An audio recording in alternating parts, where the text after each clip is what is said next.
Kisah pilu seorang PMI, semua hasil kerja selama 6 tahun di Hong Kong dikirimkan ke suaminya, tapi ternyata suaminya yang ada di rumah malah hamilin wanita lain. Assalamualaikum warahmatullahi wabarakatuh. Halo sahabat dunia BMI, welcome back to my channel.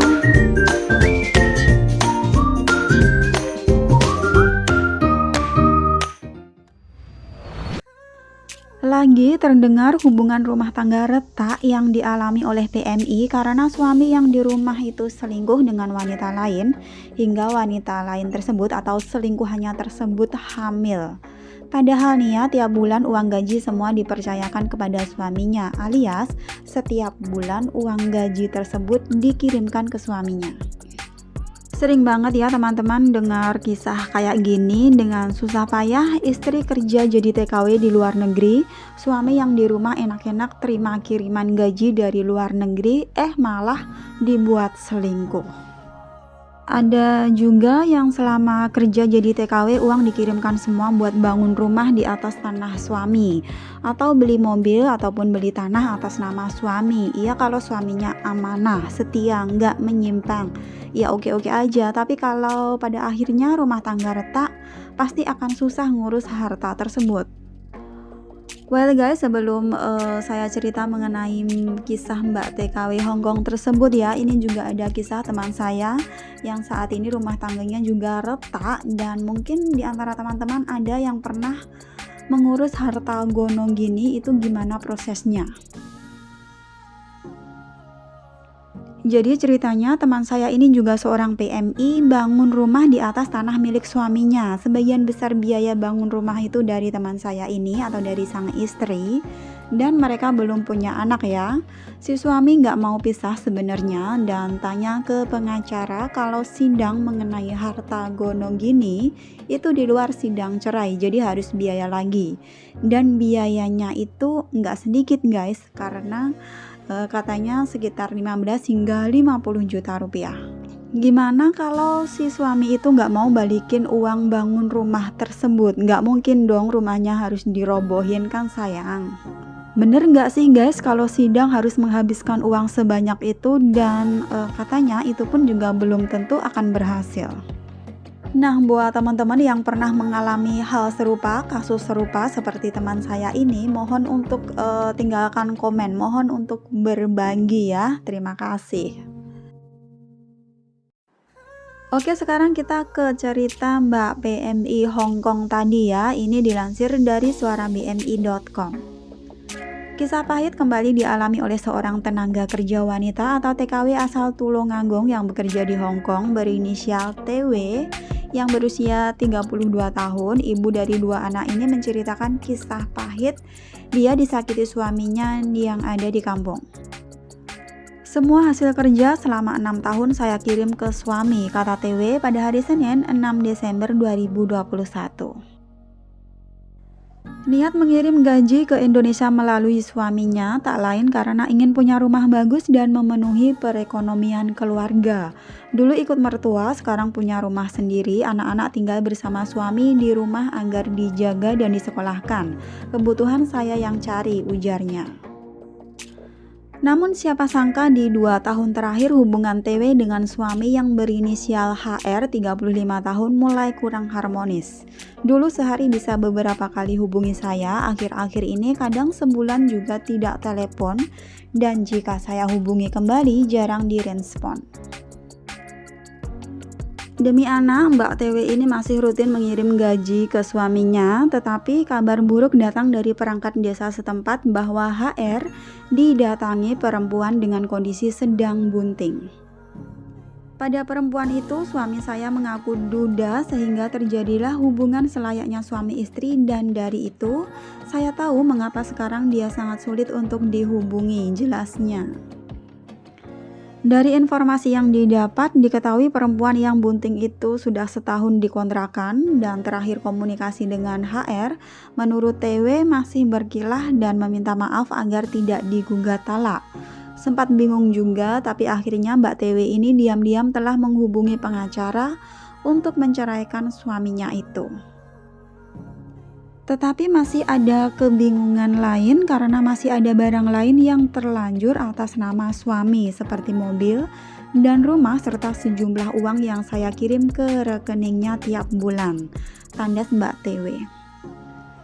Nah, Mbak TW ini juga memiliki kasus serupa ya seperti teman saya tadi yang mengenai harta gonong gini. Gimana caranya agar uangnya yang ada pada suami, hartanya yang ada pada suami atas nama suami itu bisa balik ke si istri.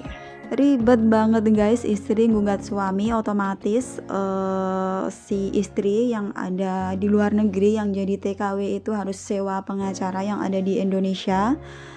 Itu pun juga memerlukan biaya yang gak sedikit, bisa sampai 8 juta bahkan lebih, belum lagi ngurus harta gono gini.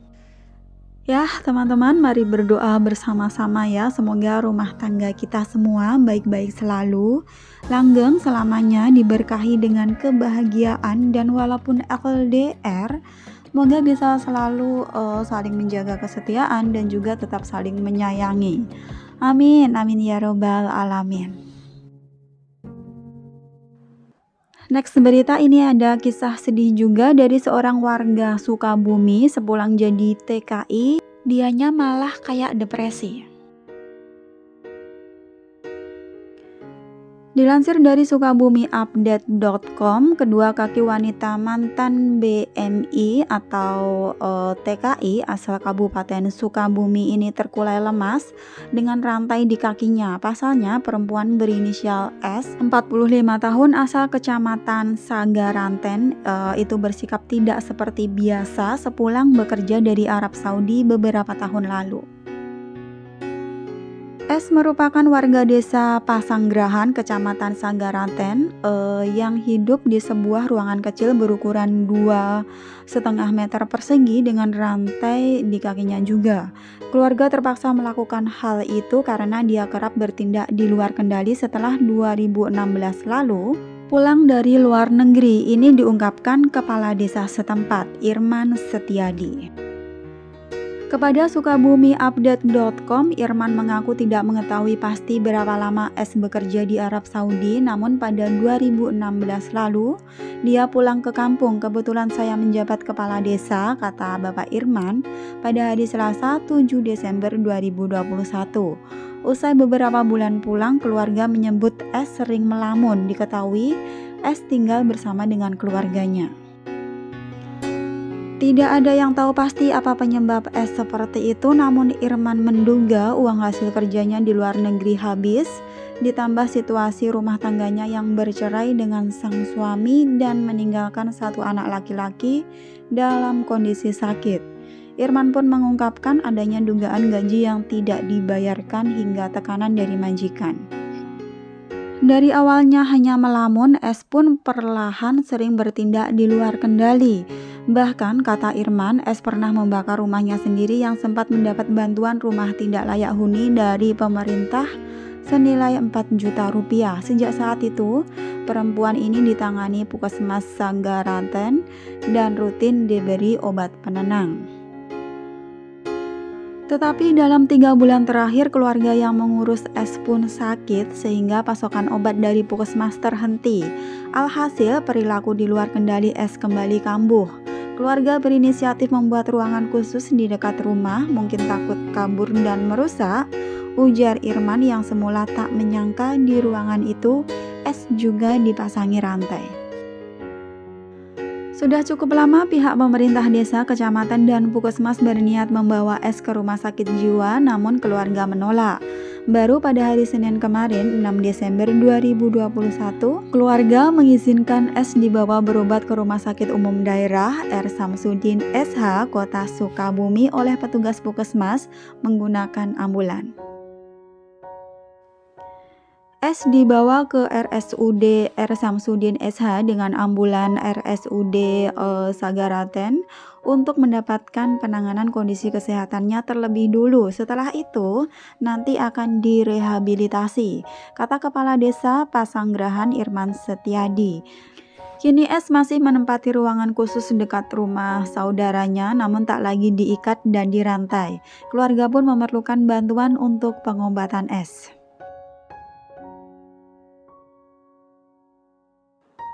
Doa terbaik untuk Ibu S ini ya teman-teman, semoga segera sembuh, sehat kembali seperti sedia kala. Amin amin ya robbal alamin. Thanks for watching and see you next video.